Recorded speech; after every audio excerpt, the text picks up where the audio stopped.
ಇನ್ನು ನೀವು ಬಂಗಾರದ ಗಣಿ ಚಾನೆಲ್ಗೆ ಸಬ್ಸ್ಕ್ರೈಬ್ ಆಗದಿದ್ದರೆ ಈ ಕೂಡಲೇ ಸಬ್ಸ್ಕ್ರೈಬ್ ಬಟನ್ ಅನ್ನು ಕ್ಲಿಕ್ ಮಾಡಿ ಹಾಗೂ ದಿನನಿತ್ಯದ ಅಪ್ಡೇಟ್ಸ್ಗಳಿಗಾಗಿ ಬೆಲ್ ಐಕಾನ್ ಅನ್ನು ಪ್ರೆಸ್ ಮಾಡಿ. ವಿಜಯನಗರ ಜಿಲ್ಲೆಯ ಕೂಡ್ಲಿಗಿ ಪಟ್ಟಣದ ಸಾರ್ವಜನಿಕರ ಆಸ್ಪತ್ರೆಯಲ್ಲಿ ಐಸಿಟಿಸಿ ವಿಭಾಗದ ಕಚೇರಿಯಲ್ಲಿ ವಿಜಯನಗರ ಆರೋಗ್ಯ ಮತ್ತು ಕುಟುಂಬ ಕಲ್ಯಾಣ ಇಲಾಖೆ ಹಾಗೂ ತಾಲೂಕು ಸಾರ್ವಜನಿಕ ಆಸ್ಪತ್ರೆ ಸಂಯುಕ್ತಾಶ್ರಯದಲ್ಲಿ ವಿಶ್ವ ಸ್ತನಪಾನ ಜಾಗೃತಿ ಸಪ್ತಾಹ ಕಾರ್ಯಕ್ರಮವನ್ನು ಹಮ್ಮಿಕೊಳ್ಳಲಾಗಿತ್ತು.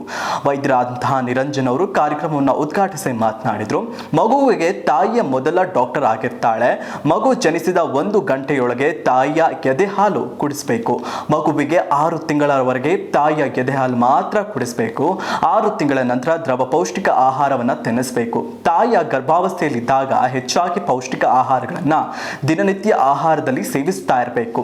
ಸ್ಥಳೀಯವಾಗಿ ಸಿಗುವಂತಹ ಹಸಿರು ತರಕಾರಿ, ಸೊಪ್ಪು, ಧಾನ್ಯ ಮತ್ತು ಮೊಟ್ಟೆ ಇವುಗಳನ್ನು ದಿನನಿತ್ಯ ಆಹಾರದಲ್ಲಿ ಸೇವಿಸ್ತಾ ಇರಬೇಕು. ಸ್ತನಪಾನ ಎಂಬುದು ಆಯ್ಕೆಯಲ್ಲ, ಅದು ನಮ್ಮ ಬದ್ಧತೆ ಆಗಿರಬೇಕು ಎಂದರು. ಪಟ್ಟಣ ಪಂಚಾಯಿತಿ ಸದಸ್ಯರಾದಂತಹ ಶ್ರೀಮತಿ ಜಿ ಲಕ್ಷ್ಮಿ ಬಸವರಾಜ್ ಮಾತನಾಡಿ, ಆರೋಗ್ಯ ಇಲಾಖೆಯವರು ಏರ್ಪಡಿಸುವಂತಹ ಕಾರ್ಯಕ್ರಮಗಳಲ್ಲಿ ಭಾಗವಹಿಸಿ ಜಾಗೃತಿ ಹೊಂದಿ ಯೋಜನೆಗಳ ಸದ್ಬಳಕೆ ಮಾಡಿಕೊಳ್ಳಬೇಕು ಎಂದರು. ಕಾರ್ಯಕ್ರಮದ ಅಧ್ಯಕ್ಷತೆಯನ್ನ ವೈದ್ಯಾಧಿಕಾರಿ ಡಾಕ್ಟರ್ ಮಧುಕುಮಾರ್ ಅವರು ವಹಿಸಿದರು. ಸಂಪನ್ಮೂಲ ವ್ಯಕ್ತಿಗಳಾದಂತಹ ಶ್ರೀಮತಿ ಸುನೀತಾ ಮತ್ತು RKSK ಆಪ್ತ ಸಮಾಲೋಚಕರಾದಂತಹ ಓಬಣ್ಣ ಅವರು ಮಾತನಾಡಿದರು. 50ಕ್ಕೂ ಹೆಚ್ಚು ತಾಯಂದಿರು, ಮಹಿಳೆಯರು ಈ ತಪಾಸಣೆಯಲ್ಲಿ ಒಳಗಾಗಿದ್ರು. ಆಸ್ಪತ್ರೆಯ ಸಿಬ್ಬಂದಿಗಳಾದಂತಹ ಶ್ರೀಮತಿ ನಾಗರತ್ನಮ್ಮ, ಗಂಗಮ್ಮ, ಸೋಮಶೇಖರ್ ಮತ್ತು ಸಿಬ್ಬಂದಿಗಳು ಹಾಗೂ ಮತ್ತಿತರರು ಉಪಸ್ಥಿತರಿದ್ದರು.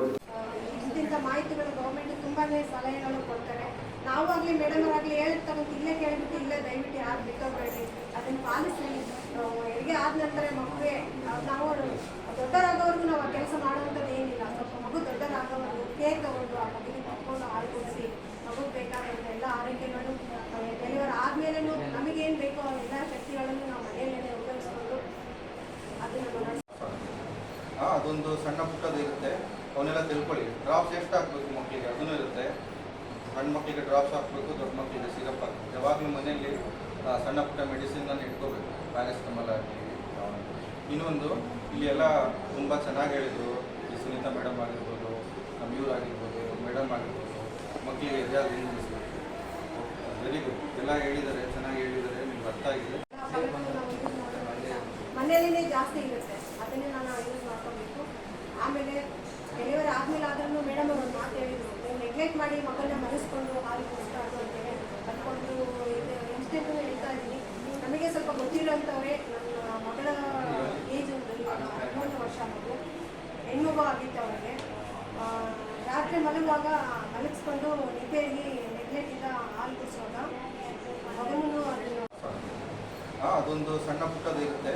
ಅವನ್ನೆಲ್ಲ ತಿಳ್ಕೊಳ್ಳಿ. ಡ್ರಾಪ್ಸ್ ಎಷ್ಟು ಹಾಕಬೇಕು ಮಕ್ಕಳಿಗೆ ಅದನ್ನು ಇರುತ್ತೆ.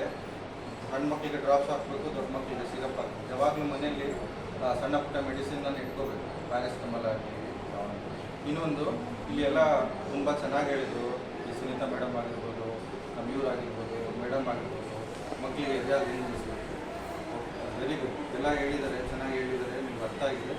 ಒಂದು ವಾರ ಅಂದರೆ 1ನೇ ತಾರೀಕು ಆಗಸ್ಟಿಂದ 7ನೇ ತಾರೀಕು ಆಗಸ್ಟ್ವರೆಗೂ ಸ್ತನ್ಯಪಾನ ದಿನ ಅಂತ ಆಚರಿಸ್ತಾರೆ. ಇದರ ಉದ್ದೇಶ ಏನು ಅಂದರೆ, ಈ ಹುಟ್ಟಿದ ಮಕ್ಕಳಿಗೆ ಹಾಗೂ 6 ತಿಂಗಳು ಹೇಗೆ ಎದೆ ಹಾಲನ್ನ ಉಣಿಸ್ಬೇಕು. ತಾಯಿಯಂದರು ಮಕ್ಕಳಿಗೆ ಫಸ್ಟ್ ಡಾಕ್ಟರು.